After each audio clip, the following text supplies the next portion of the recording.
이 경을 펼치면서 부처님께서 그 말씀하신 그러한 부처님의 가르침, 부처님의 그 경전의 내용들이 수승하고 심오함을 찬탄하는 내용이 이 개경계 내용이에요. 그래서 읽어보면은 가장 높고 미묘하고 깊고 깊은 부처님 법 백천만 겁 지나도록 만나뵙기 어려워라. 나는 이제 다행히도 듣고 보고 지니오니 부처님의 참된 뜻을 목숨 걸고 깨쳐이다 인데, 한문으로는 무상심신 미묘법 백천만 겁 난조우 아금문견 득수지 원어열의 진실의이죠.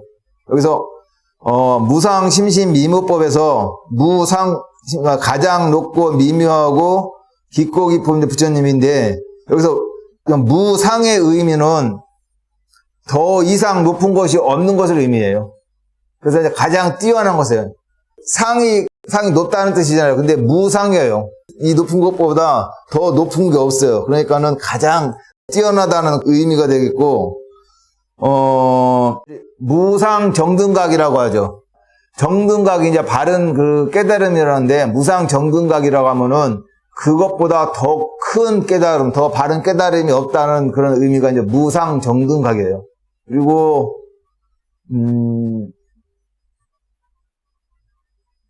금강승에서 탄트라를 분류하는 데 있어서도 탄트라를 4가지 종류로 이제 분류를 하는데, 그 중에서 이제 최상의 탄트라요. 가장 뛰어난 탄트라. 그 어느 탄트라보다도 가장 뛰어난 탄트라라는 의미로서 무상 요가 탄트라라고 해요.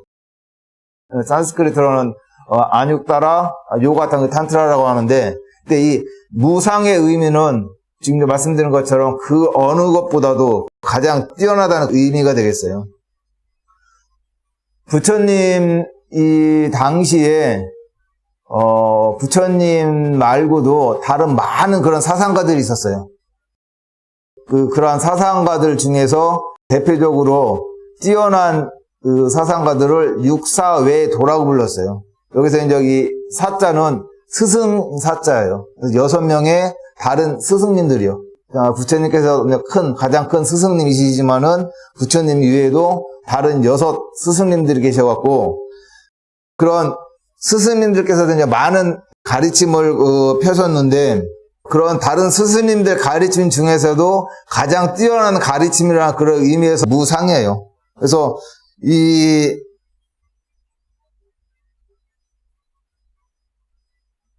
뭐 어떻게 설명을 드려야 되나요?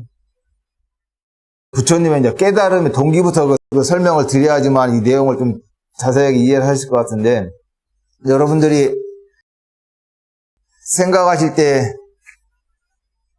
부처님은 왜 출가를 하셨어요? 대부분들 다 말씀하시고 깨달음 얻으시려고 출가하셨다고도 말씀하시고 또 그렇게 생각하시죠. 그러면 깨달음은 무엇이라고 생각을 하세요?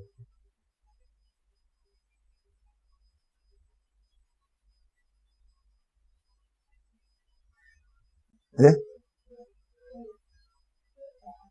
깨뜨란 일체지예요. 그 일체지는 부처님께서 깨달음을 얻으신 결과로서 얻으신 것이, 깨달음을 또 하나에 수반되는 것이 일체지혜이고요.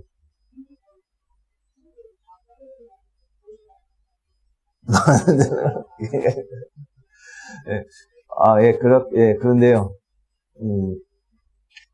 먼저 저희들이 이제 깨달음이라고 할 때는 너무나 어렵게 생각을 하고, 여기서 말한 것처럼 부처님께서 미묘하고 깊고 깊은이라고 생각을 하거든요.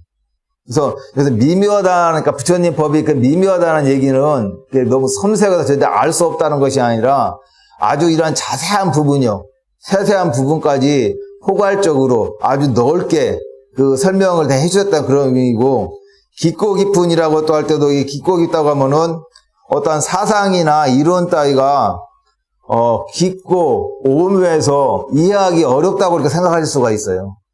근데 저희들이 물이 이렇게 깊게 되면은, 물이 깊어서 그 안에 무엇이 있는지 알 수 없다는 그런 의미가 아니라, 물이 깊게 되면은 바다에서 이렇게 막 위에 부분이니까 파도가 치고 출렁이고 움직여도 깊은 저 바다 아래쪽은 고요하잖아요.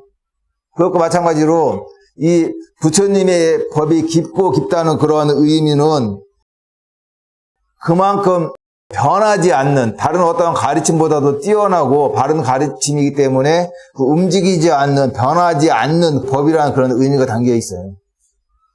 그래서 이제 저희들이 이 부처님의 이제 가르침을 너무 이렇게 깊고 미묘하고 심오하기 때문에 어렵다고 이제 그 생각을 하시고, 그렇기 때문에 깨달음도 어렵다고 이렇게 그 생각을 하시는데, 실질적으로 부처님께서 그 깨닫고자 하는 동기는 다른 것이 아니라 이 생로병사의 고통에서 벗어나고자 해요.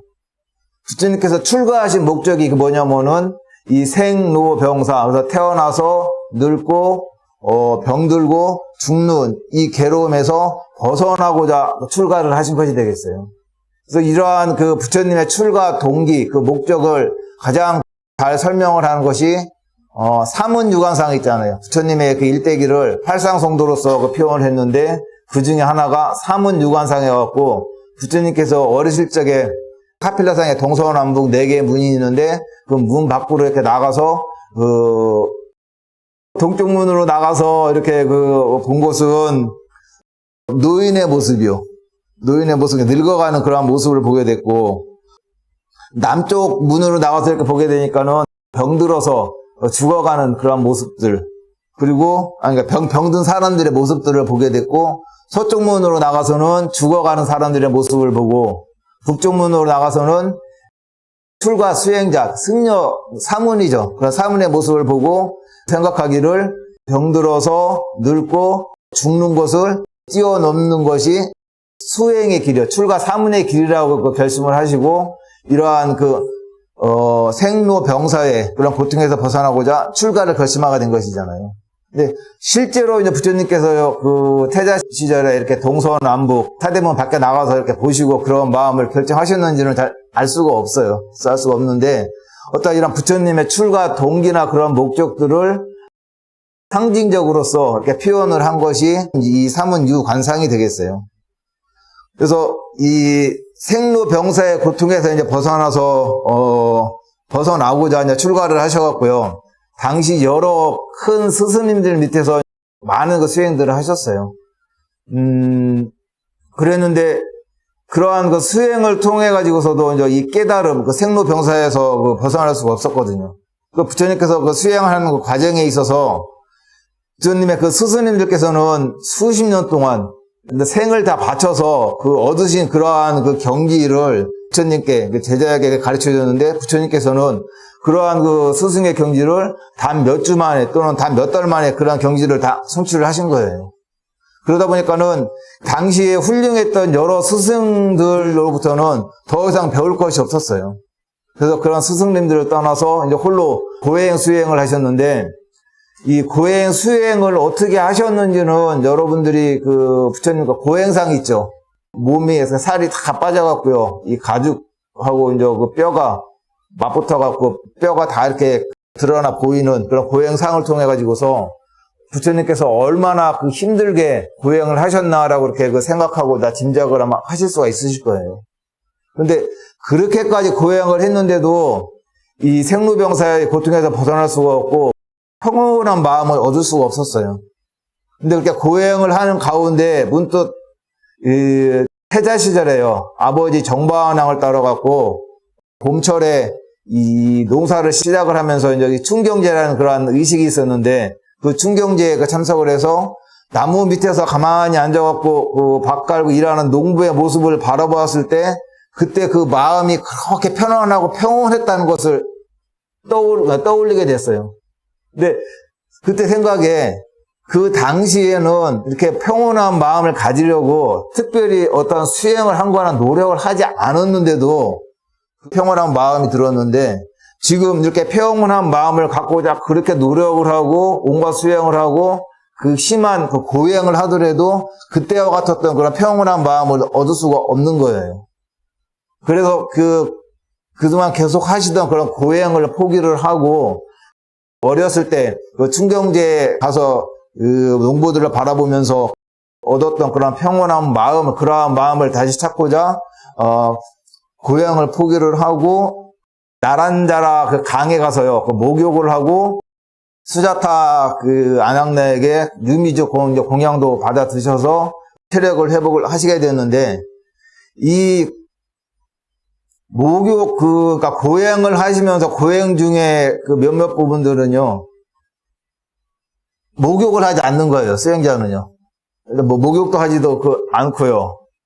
그리고 또 하나, 이 가장 중요한 게 단식이요. 음식을 굉장히 먹지도 않고 먹는 데 있어갖고 아주 소량으로요. 쌀 한 톨씩 이렇게 그 음식을 먹고, 그만큼 그 고행이 힘든 고행했었는데, 이제 그런 고행을 떠났다는 상징으로서요. 그 나란자라 강에 가서 목욕을 하시고, 그 어떠한 이제 단식 수행을 하지 않는다는 그런 의미에서 이제 유미죽도 이제 받아 드시고, 또 이 원래 이제 고행 수행자들은 나무 그늘 아래에서 심으면 안 돼요. 그늘 아래가 얼마나 그 인도 그 불볕더위 위에 그늘 아래는 얼마나 그 시원하겠어요. 나무가 다 가려주니까는요.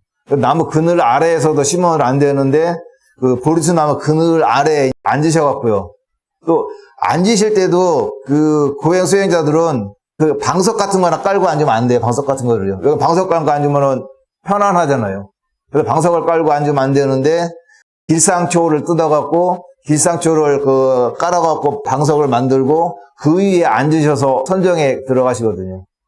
그래서 저녁 때 선정에 들으셔서 다음날 아침에 깨달음을 얻으시는데, 그 선정에 들어서 깨달음을 얻는 그 내용들은 소승불교에 있어서 설명하고, 이제 대승불교에 있어서 설명, 그리고 대승불교에 있어서도 금강승의 그 설명들이 조금씩 다 달라요.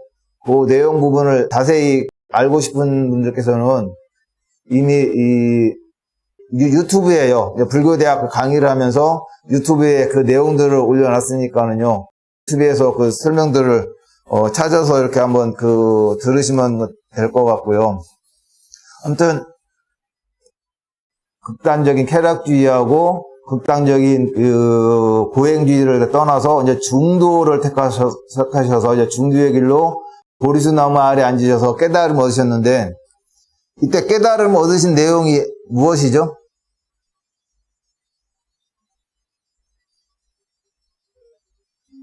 예? 깨달은 순간이요? 순간 아니라 부처님께서 몇 번을 설명을 드렸는데, 부처님께서 보리수 나무 아래에서 깨달음을 얻으신 그 내용은 예? 연기법이라고 설명을 드렸죠. 기억나세요? 이제 연기법이라고요. 간략히는 설명드리면은 이것이 있으므로 저것이 있고 저것이 사라짐으로 이것도 사라진다라는 그 내용이잖아요. 이게 연기법이고, 부처님께서 특별히 그때 보리수 아래에서 그렇게 깨달으신 내용은 12연기법이에요. 그래서 이 부처님께서 12연기를 통해서요, 이렇게 생로병사의 고통이 소멸되는 그러한 어떠한 과정, 또 이치 원리를 깨달으신 거예요. 그래서 29살 때 그 출가를 하게 된 이 동기가 생로병사의 고통에서 벗어나기 위해서 출가를 결심하셔서 출가를 하신 후에 6년 동안 수행을 하시고, 수행의 이제 그 결과로서 보리수 나무 아래에서 연기법을 깨치셨는데, 이 연기법이 이제 결국은 뭐냐면은 부처님께서 출가하고자 했던 어떠한 목적이요. 생로병사에서 벗어나는 그러한 가르침을 이제 깨달으신 것이 되겠어요. 그래서 여러분들이 이렇게 그 깨달음이라고 할 때는, 심오하고 미무하고 해서 이렇게 어렵고 이해하기 힘든 게 아니라, 부처님께서 그 깨닫고자 하는 그 동기, 목적은 여러분들 지금도 다 겪고 계시잖아요. 나이가 드시고, 몸도 아프고, 또 언젠가 이렇게 또 죽음을 또 맞이하시게 되고, 죽음을 맞이하게 되면 다시 또 태어나서 늙고 병들고 죽는 과정을 반복하게 되잖아요. 그래서 부처님께서는 이렇게 반복되는 그런 과정에서 벗어나고자 하셨고, 그렇게 벗어나고자 하는 그 길로서, 그 원리로서 이제 12연기를 깨달으신 것이 되겠어요. 그리고 이 12연기를 바탕으로 해서 처음으로 다른 수행자들에게 설법을 하신 내용이 사성제 8정도예요. 부처님께서 그 깨달음을 얻으신 후 45년 동안 많은 그런 설법들을 하셨지만은 그러한 많은 설법들 가운데에서도 여기 지금 이 개경계에서 나온 것처럼 가장 높고 미묘하고 깊고 깊은 부처님의 법은 이 초전법님에서 설하진 사성제 8정도의 법문이라고 저는 이렇게 그 생각을 해요. 그리고 맨 처음에 이제 설하신 법문이고, 이제 그것을 바탕으로 해서 후에 이제 대승경전에 많은 법문들이 설해지게 된 것이거든요. 그래서, 제가 이제 말씀드리고자 하는 것은요, 부처님께서, 깨달음을 얻으신 후 45년 동안 가르치시는 많은 내용들이 있지만은, 그 가운데서도 이처럼 부처님께서 출가하신 그 동기요, 그러한 동기를 생각해보고, 그에 대한 해답으로서 연기법을 이제 깨달으시고, 이 연기법을 통해서 이 생로병사에서 벗어날 수 있는 그러한 길을 처음으로 설명해 주신 그런 내용이 이 사성제 8정도에 대한 가르침이기 때문에 다른 어떠한 그 가르침보다도 가장 높고 미묘하고 깊고, 또 하나 더 한다면은 가장 바른 가르침이요. 부처님 당시에도 부처님 말고도 다른 여러 그 스승들이 있었지만은 그런 스승님들 가르침하고 부처님의 가르침하고 공통되는 부분들도 많이 있어요. 그렇지만은 다른 여러 그러니까 외도의 이제 가르침을 따라서 수행을 한 그러한 수행자들 또는 외도의 그 사상가들이 부처님과 같이 바른 깨달음, 부처님과 같이 최상의 깨달음을 얻으신 분들은 없어요. 그 많은 그러한 그 수행자들 가운데서도 오직 부처님만이 해탈을 얻으셔서 이렇게 생로병사의 고통에서 벗어나신 분이에요. 그래서 직접 당신께서 이렇게 생로병사의 고통에서 벗어나시고 생로병사의 고통에서 벗어나는 길을 설하신 그러한 가르침이기 때문에 다른 어떠한 스승님들의 그러한 가르침들보다도 가장 바른 가르침이라고 할 수가 있어요. 예, 그래서 또 짧게 말씀드리려고 했었는데 또 설명을 드리다 보니까 또 길어졌는데요. 그래서 개경계에서요, 가장 첫 번째 부분, 가장 높고 미미하고 깊고 깊은 또 가장 바른 부처님의 그 법, 이러한 법은 부처님께서 초전 법륜에서 설하신 사성제 8정도에 대한 그 가르침이 아닌가라고 이렇게 말씀을 드립니다. 이상해서 마치겠습니다.